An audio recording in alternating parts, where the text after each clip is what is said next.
toca de cerca. Ayer arrancaba la EBAU, estamos en junio, estamos en plenos exámenes para la mayoría de los estudiantes.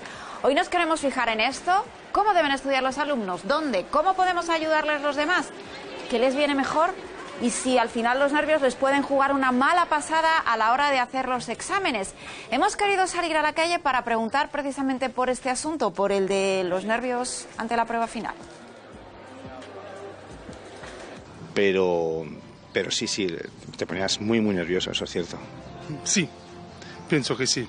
Cuando tengo que hacer exámenes, sí me pongo nervioso. Ay, muchísimos nervios, ¿no? Fatal.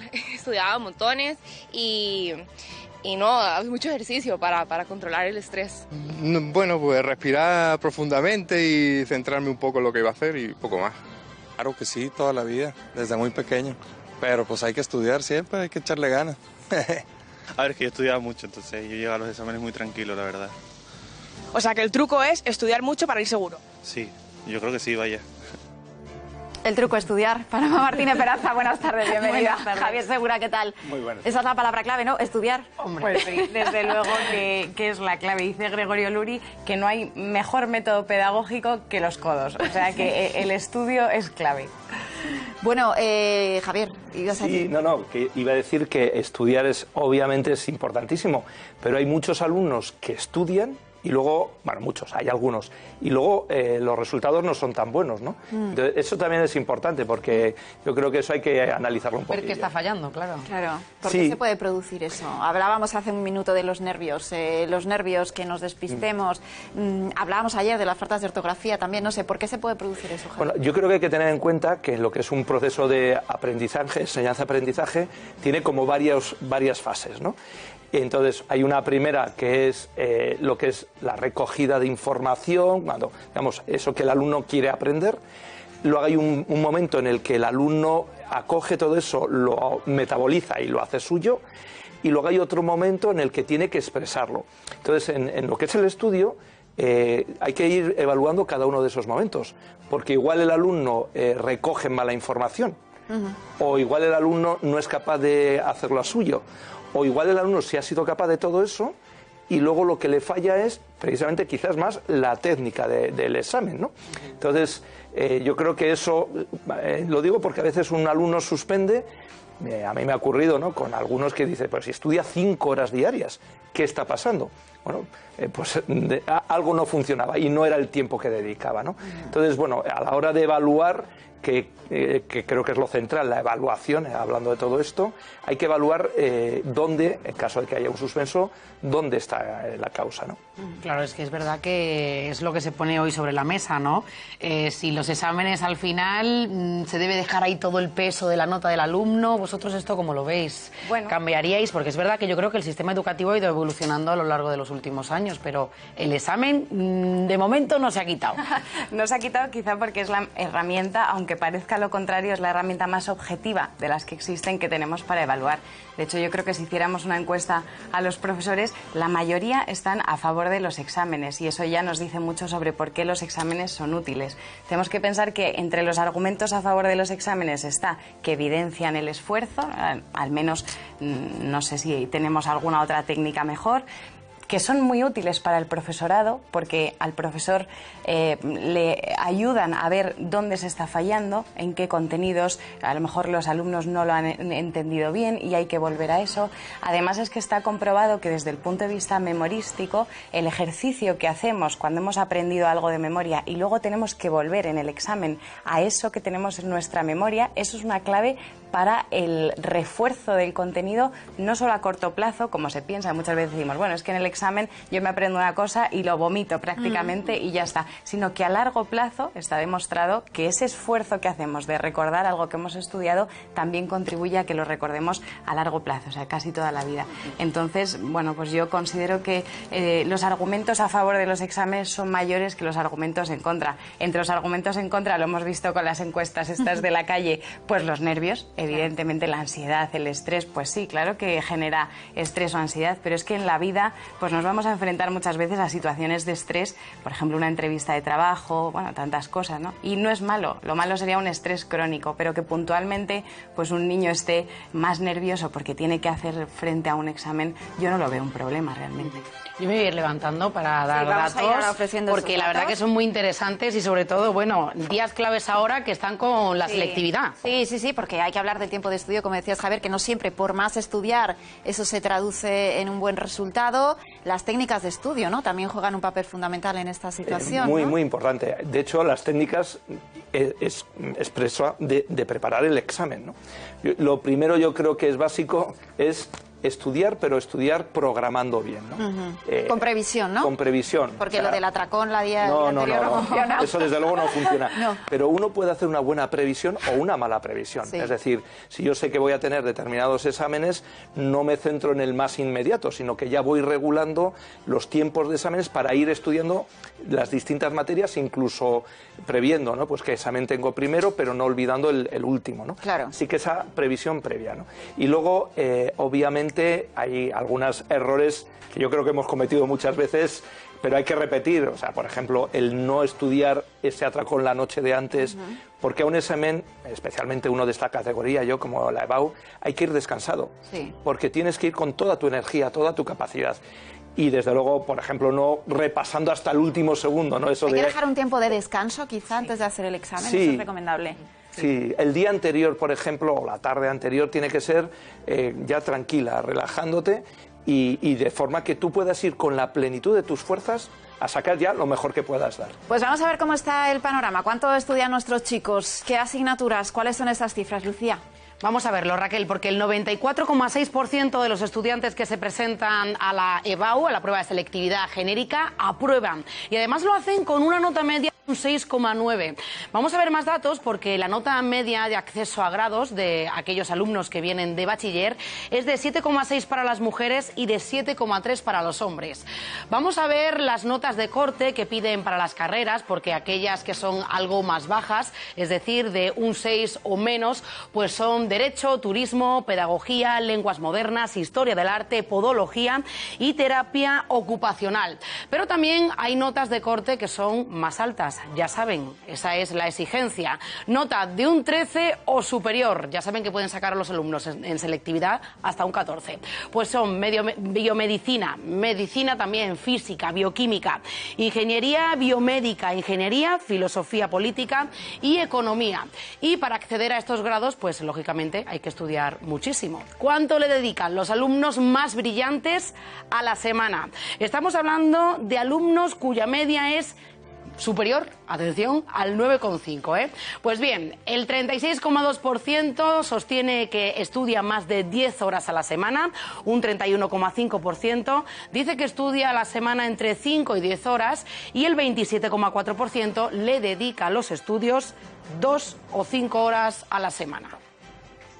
¿Deberíamos establecer un tiempo fijo de estudio o depende un poco de cada chaval? Pues depende de cada uno, porque habrá niños que necesiten o adolescentes estar más tiempo estudiando y otros menos. Yo creo que lo importante, como decía Javier, es planificar bien el estudio, es decir, marcarse unos objetivos antes de sentarnos a estudiar, ver con qué tiempo cuento de aquí al examen y en función de eso tratar de hacer el mejor planning. Pues, por ejemplo, si para estudiar un tema voy a necesitar 3 días, pues saber hacerlo bien. O sea, que no es tanto las horas que invertimos en el estudio, sino cómo lo hemos planificado. Y luego, importantísimo, que lo ha comentado Javier, el repaso. Yo creo que el repaso, que muchas veces lo dejamos ahí como a última hora, lo ideal sería estudiar los temas y la semana del examen solo repasar.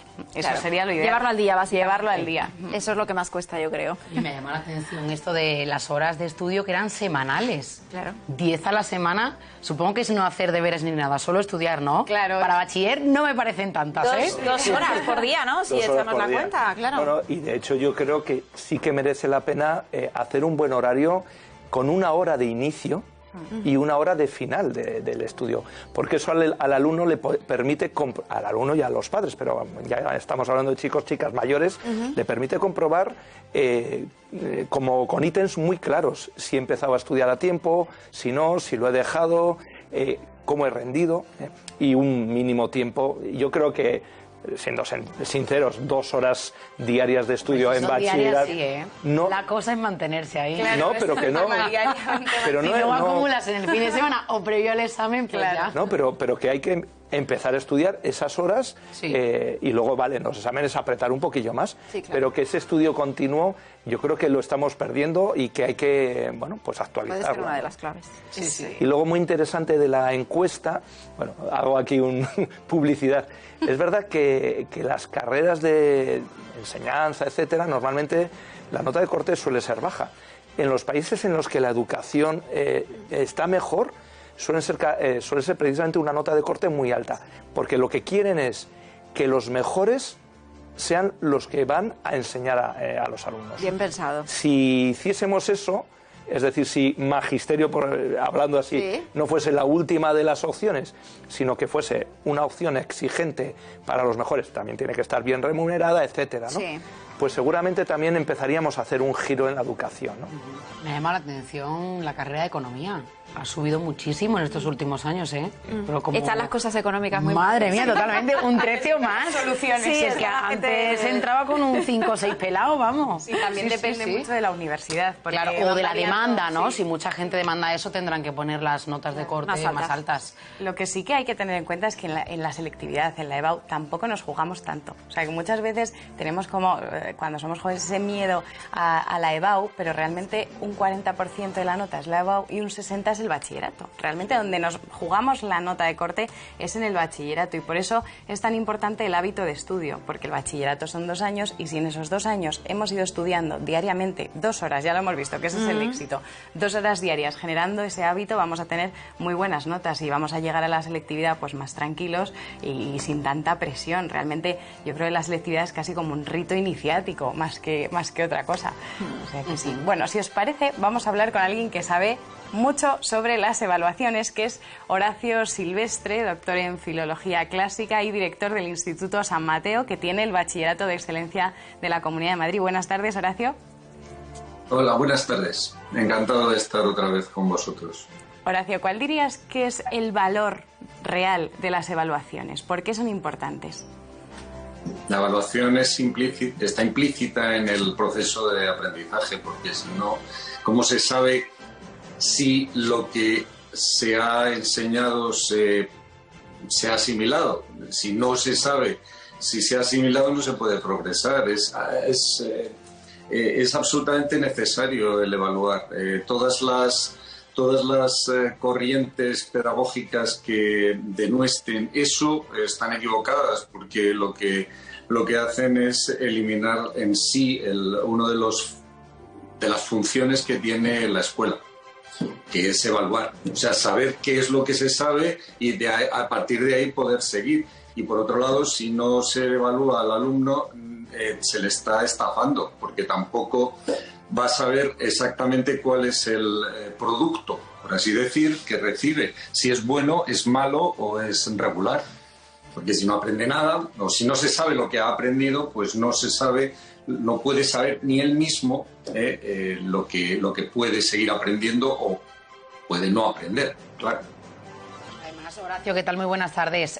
No todo depende de un examen, ¿verdad? Al final un profesor conoce a su alumno, lleva todo el curso con él, con ese aprendizaje, y podrá valorar si ese alumno puntual ha tenido un mal día a la hora de enfrentarse. Quiero decir que hay más cosas, aparte del examen, que suman para esa nota final. Sí, evidentemente la evaluación continua es una exigencia que tiene cualquier buen profesor. Siempre ha sido así. Se ha hablado mucho en los últimos tiempos. Cuando yo empecé a dar clase, los inspectores insistían en lo de la evaluación continua, porque evidentemente la nota no se la das al alumno por el último examen que hace, sobre todo porque le has ido viendo. Cosa distinta son los exámenes externos, como puede ser la selectividad. En ese sentido, lo que ha dicho Paloma es muy cierto. Una buena mochila, un buen colchón llevado del bachillerato, que es la acumulación de todo lo que se ha hecho durante 2 años, hace que se pueda afrontar el examen externo de una manera más tranquila. No obstante, hay que estudiarlo, y esos exámenes externos que tanto de nuestra, también ciertas corrientes pedagógicas, son más que necesarios tanto para, como decía antes, para el propio alumno, para que sepa exactamente qué es lo que ha recibido, como para la sociedad. La sociedad tiene que saber si su sistema educativo tiene una funcionalidad, es práctico. No puede ser que sea una especie de entretenimiento infantil, porque a los niños pequeños está muy bien que se les anime aunque hagan las cosas mal, pero hay que desechar o apartar ese infantilismo a unas ciertas edades para que cada cual sepa su propia valía, ¿no? Y para que sepa medirse, porque si no hay una medición no sabemos si estamos enfermos o no. El termómetro sirve para saber si está bien la cosa o no está bien. Pues lo mismo los exámenes, incluso los externos. Horacio, a lo largo de su trayectoria profesional, ¿se ha encontrado con alumnos que realmente lo pasaban muy mal a la hora de enfrentarse a un examen? Independientemente de la edad, pero que se viese y se notase de lo pasa muy mal. Hay a personas a las que les afecta, bueno, personalmente pues también, yo no iba tocando las castañuelas a los exámenes, ni voy cada vez que, como ha dicho también Paloma, nos están examinando durante toda la vida, pues, ofertas de trabajo o esta misma entrevista, pues uno tiene que demostrar lo que sabe o lo que deja de saber o lo que puede aportar, y entonces uno tiene que saber aprender a controlar los nervios. Es una manera cirenaica de cargar con la cruz que tiene uno en la vida, que al fin y al cabo es un valle de lágrimas, ¿no?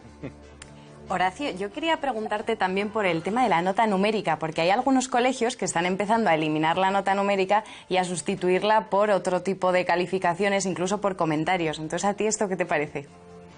A mí me parece una majadería, una más de las que nos intentan introducir en la escuela. Una nota numérica no es ¿cómo decirlo? No es un insulto al que la recibe. Es simplemente eso, es la medida de lo que ha dado de sí, que puede ser, que puede no dar toda la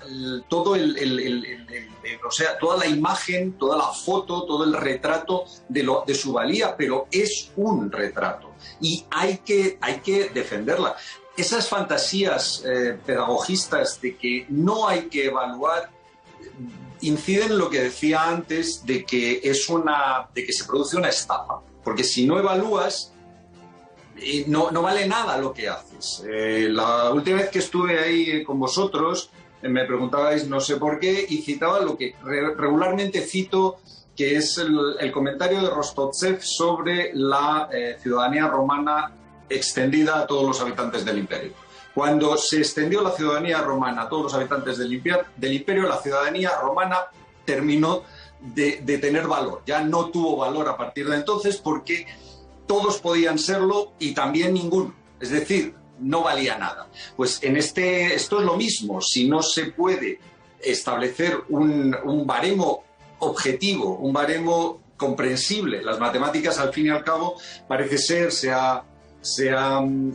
hay un consenso universal y desde hace mucho tiempo que son la manera de medir, la mejor manera que tenemos los humanos de medir el mundo. Pues si no se tiene una tabla de medida, una vara de medida, no hay manera de saber qué es bueno, qué es malo, o sea, qué es útil, qué es práctico, o qué no es, y qué es lo que vale cada uno, porque también es una estafa para el ciudadano que no se le valore su mérito y su esfuerzo, evidentemente. Entonces, pues sí, porque si no llegamos al grave problema que hemos tenido desde que se han intentado implantar estas ideas en la escuela española, desde la LOCSE, la infame infecta LOCSE, de los que dejaban los objetores, ¿no? de la clase, porque iban ahí simplemente porque tenían que ir y porque tenían que estar, eran un mueble más, pero no estaban dispuestos a aprender nada porque no se les iba a calificar en nada. Y entonces eso lo único que hacía era estropear todo el sistema, toda la máquina.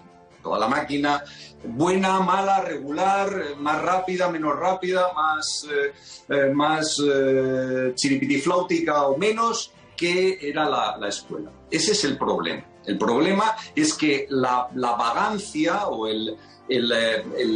la falta de medida lo que provoca es una enfermedad social. Pues Horacio Silvestre, director del Instituto San Mateo, muchísimas gracias por haber estado con nosotros aquí en La Lupa. Nos quedamos Pues nada, con todo, muchas veces.